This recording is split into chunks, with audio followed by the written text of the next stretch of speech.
Hi, and welcome to the Delivery Note podcast, brought to you by Parcel and Postal Technology International. I'm Hazel King, and in this episode, I'm joined by Jon Nicholson to discuss whether the UK parcel delivery market is failing consumers. Do customers actually understand the value of last mile delivery? Does more choice at the checkout mean fewer complaints? And will the last mile become fully out of home in the future?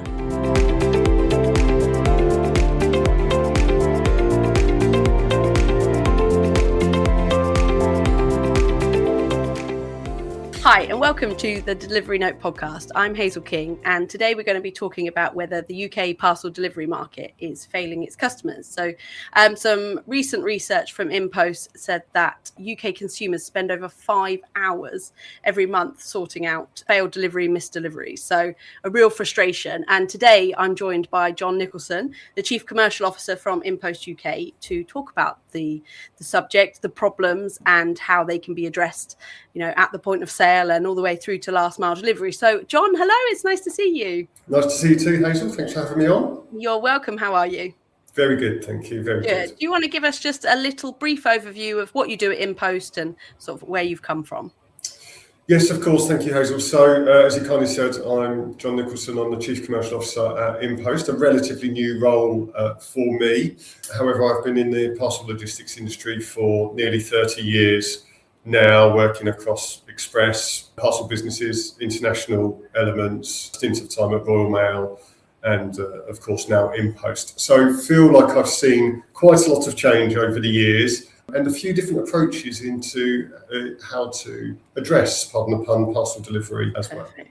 Excellent. Well, we'll start there then by utilising your knowledge about how the UK parcel market has grown then. So where are we seeing growth? How are consumer shopping habits changing, and where are the developments? To be honest, Hazel, this bit will be a well-trodden narrative, I think, for your readers and listeners. The parcel market has continued to grow, obviously, with the explosion of e-commerce. We had that huge spike in COVID, as we know, where we become super reliant on delivery services of all sorts for pretty much everything you could think of. We know that peak then dipped down. So even if you ignore that, the parcel delivery industry broadly has grown on average about 5% a year. But that doesn't tell all the story. The story underneath is really about what people are ordering. We order things from the very, very cheap and largely insignificant to the very, very expensive, valuable or really significant or important. And all of those things are what delivery networks have to, yes, deliver. Of course, the other side of that is quite often there's some emotional attachment to the thing that is being delivered. To many of us, it's a brown box or a jiffy bag largely, but to the person receiving it, quite often it's very, very important. But we do buy everything online. And of course, every generation now buys online. It's not like it's only digital natives. It's the whole spectrum of the UK population ordering from various places. Absolutely, I agree with you there. My mum forever seems to be on Amazon ordering something or other every other day. So, you're right there. So when it comes to actual checkout and delivery costs and options, how's the demand changing there? What have you seen? Obviously, InPost, a hugely innovative company in many areas, but you've been at Royal Mail, a kind of incumbent in the industry. So how that's changing?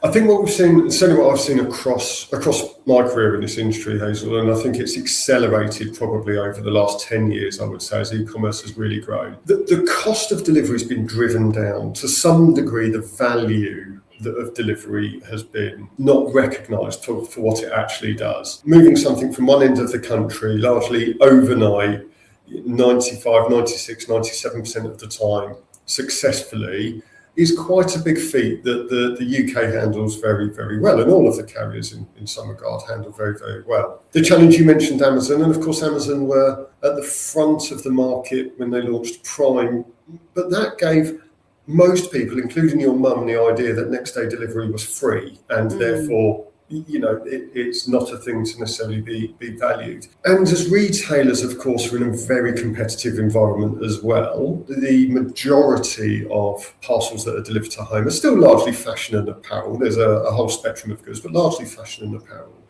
They're under huge price pressures to compete with within their own market, and of course goods coming in from abroad as well.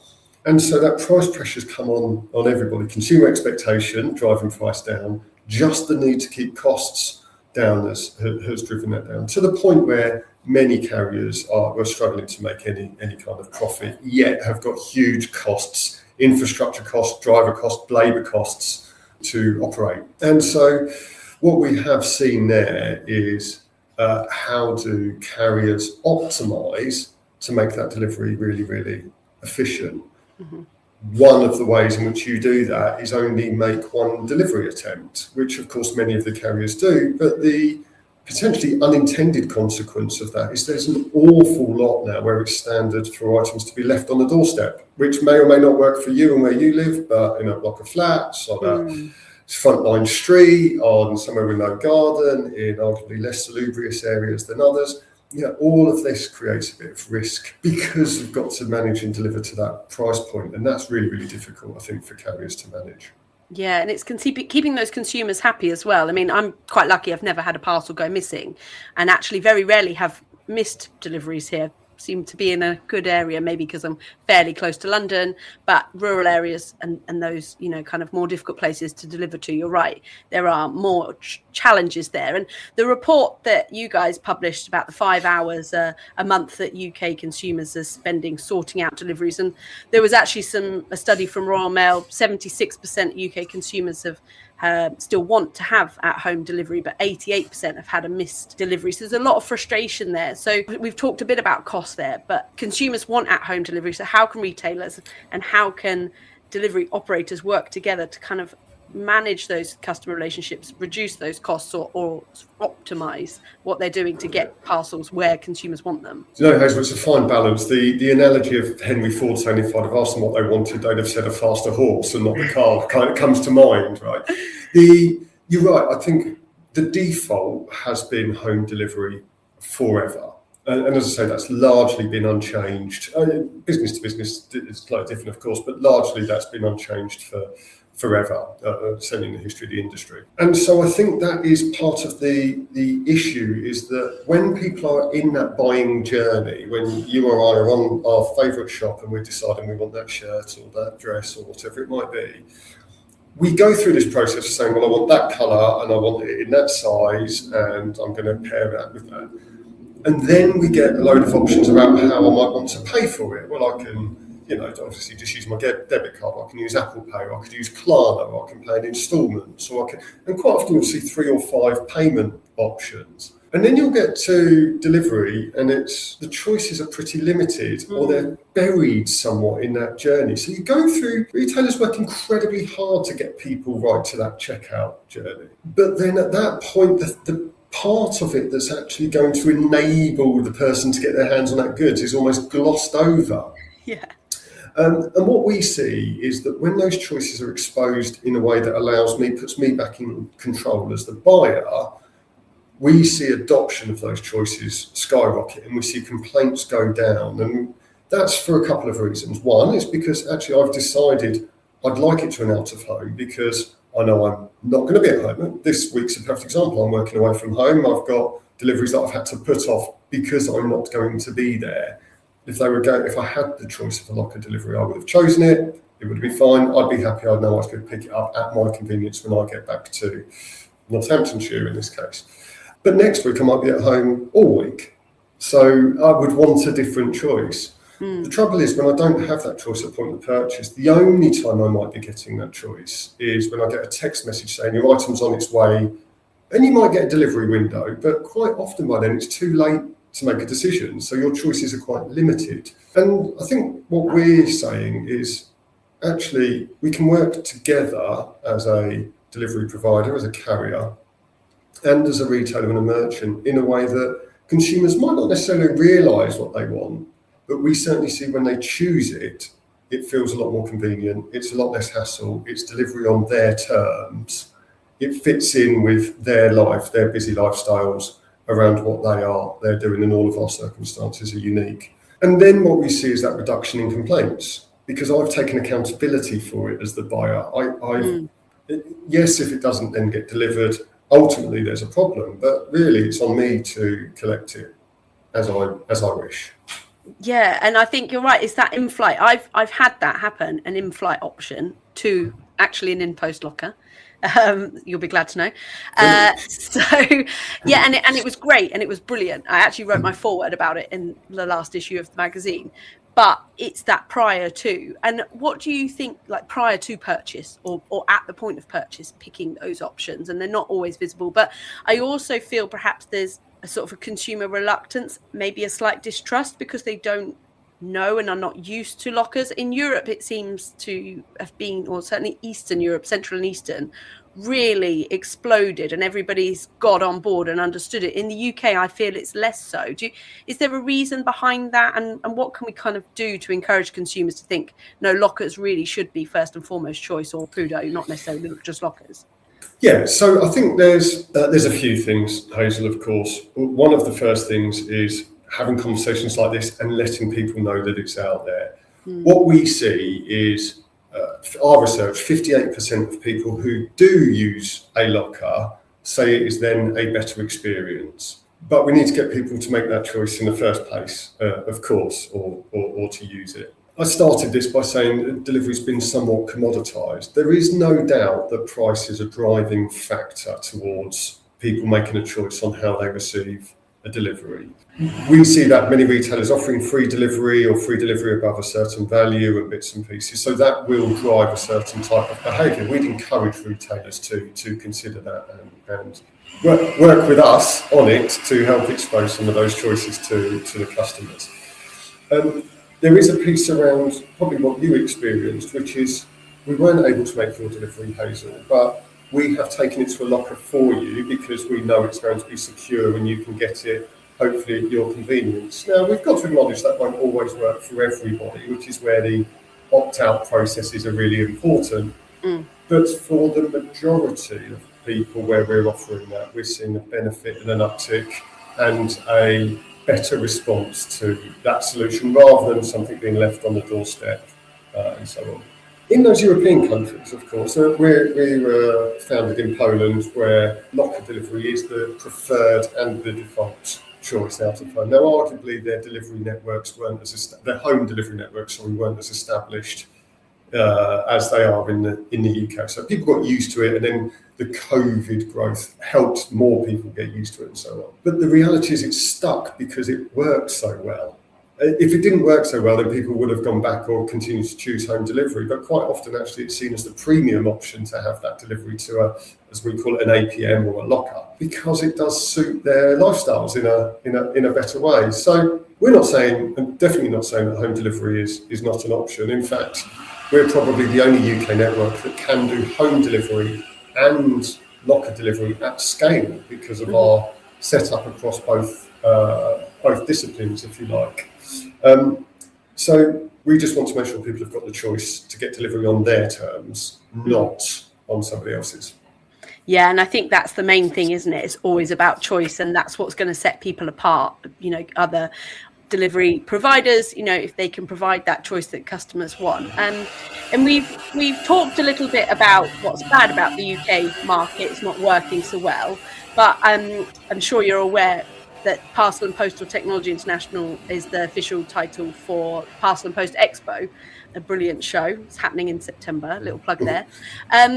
And it's coming back to London, actually, after 17 years of being away. So I just wanted your opinion, really, on what makes the UK market actually attractive for investment. You know, you said InPost is obviously established in Poland, Central and Eastern Europe, but now really a firm favourite over here as a brand. What makes the UK market for the delivery market attractive?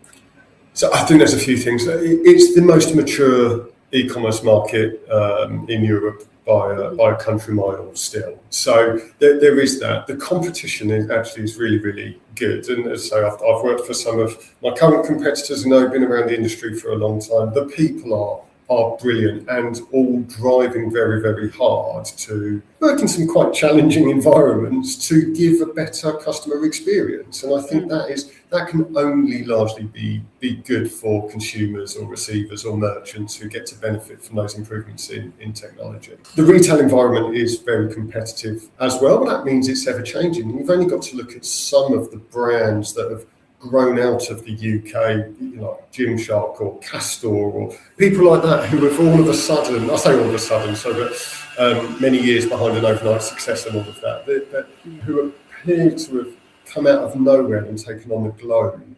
And that's what makes, I think, British industry really, really exciting for us to be part of. But the other bit of it is we do have a wide, diverse range of industries and sectors that we serve as a broader delivery industry. And so those needs are quite varied, which just keeps us on our toes, doesn't it? So it's a great place to invest. From an InPost point of view, we're a key market, with the exception of Poland. We're the second biggest market, but it's not stopping our expansion across Italy, across the Netherlands, across France, across Spain as well. And the joining up of those networks, despite Brexit, which is a bit of a challenge for all of us in the UK, the eventual joining up of those networks, so it becomes a truly globalised solution, is very exciting. Yeah. And do you think that's what the future of the parcel market in the UK and sort of across Europe globally is becoming? It's going to become a fully connected network. Is that what needs to happen to push forwards? What do you expect it to look like in, say, 5 years' time? I mean, you could argue, Hazel, it's already generally global logistics and global supply chain is pretty well integrated, and we've got a very mature infrastructure in that, in and out of the UK, I guess, again, despite Brexit. Yeah. From an InPost point of view, though, I think one of the things that dawned on me as I was joining InPost, and one of the things I took away is, I might land in Amsterdam, and the first thing I'll do if I need to get somewhere is take out my phone and book an Uber on the Uber app, and it looks exactly the same as it does here in London or in Paris or so on. We believe that that's how the InPost app and services should function as well, that those borders should arguably be borderless. It's the same experience no matter where you are in one of the countries that we service. You can use our delivery services with the confidence that you would in your home market, because it looks and feels and operates in the same way. And that's really quite exciting. Yeah, I mean, as we said before we started recording, we've both worked in this industry for quite a long time, and it's nothing if not exciting, interesting, and forever changing. So it would be interesting to see where it goes. But thank you so much for joining me today. I've really enjoyed chatting to you, and hopefully I'll see you in London at Parcel and Post Expo. That would be great. Hopefully so. I'm sure the invite's in a locker. Is that right? That's what we say. Absolutely. That's the only way I'll be sending to you. Thanks so much, Jon. Thank you, Hazel. Appreciate it.